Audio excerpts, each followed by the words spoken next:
C'est le grand jour de l'histoire du Togo, proclamé République indépendante. Des personnalités et des délégations du monde entier arrivent à Lomé. Parmi elles, le ministre allemand de l'Agriculture, M. Schwarz.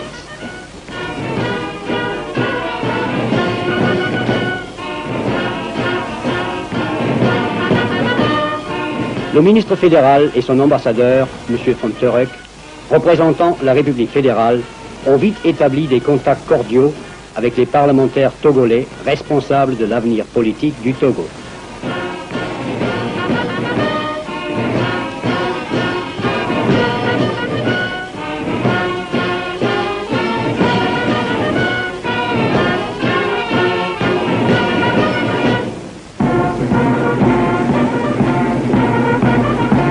« 27 avril, 0 heure. Le drapeau du nouvel État est hissé au-dessus de la ville plongée dans la nuit. C'est à la fois l'apogée et la fin d'une étape importante d'une évolution politique qui, sans faire couler le sang ou les larmes, a mené un pays à l'indépendance.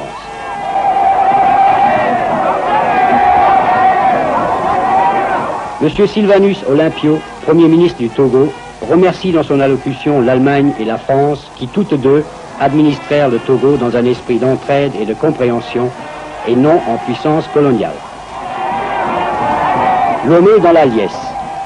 Devant le monument de l'indépendance, les Togolais fêtent la naissance de leur république.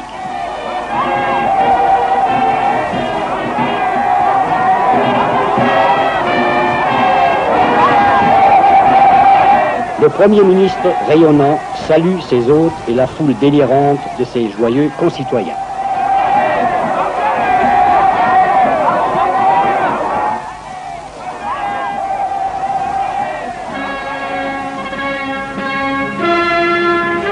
Le monument de l'indépendance, qui associe l'expression vigoureuse de l'art autochtone africain à une réalisation de style moderne, est le symbole de l'orgueil et de la joie de l'œuvre accomplie.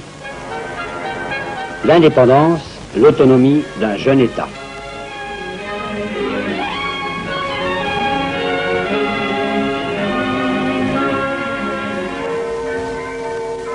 Le passé n'est pas oublié pour autant. Dans la paix du vieux cimetière allemand, on évoque le souvenir des hommes venus en colonisateurs et devenus des amis.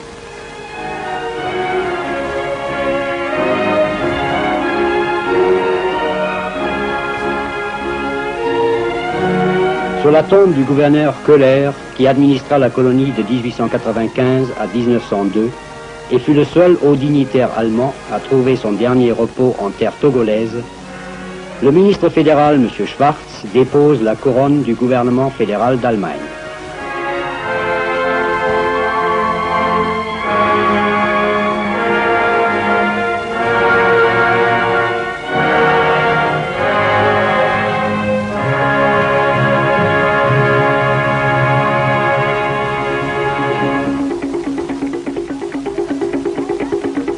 Les tombes sont entretenues avec soin et piété, ainsi que les petits mausolées des chefs et princes de tribu.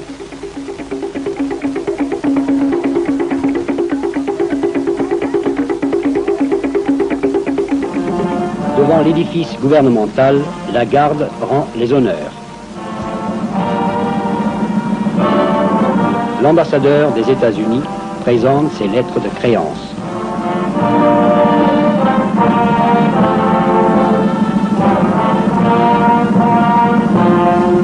M. Alexandre von Turek, ambassadeur de la République fédérale d'Allemagne, accompagné du chef du protocole togolais, reçoit les honneurs de la garde.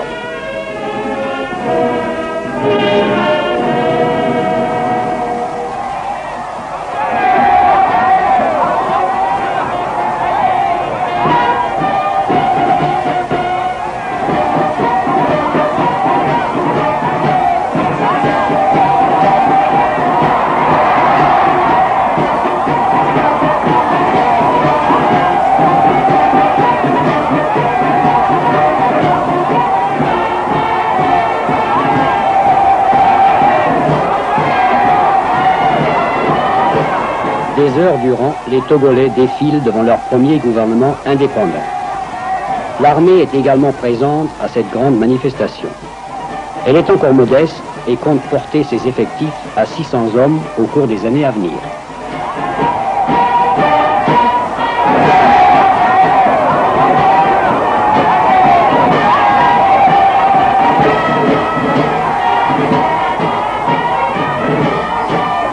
Rois et chefs de tribus regardent passer les brigades des travailleurs représentant les industries nouvelles du Togo.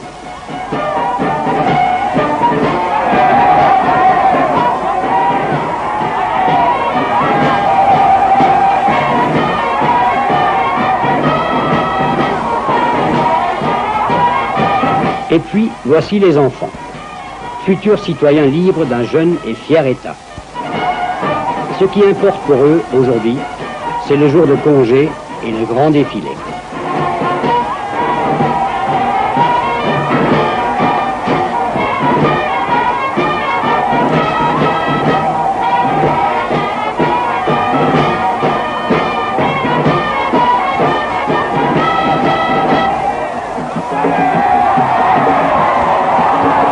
Après avoir parcouru les centaines de kilomètres qui séparent Lomé de leur province d'origine, parfois à la frontière du Dahomey, de la Haute-Volta ou du Ghana, les délégations des tribus arrivent avec toutes leurs pompes coutumières et rituelles qui émerveillent et même étonnent leurs compatriotes du Sud.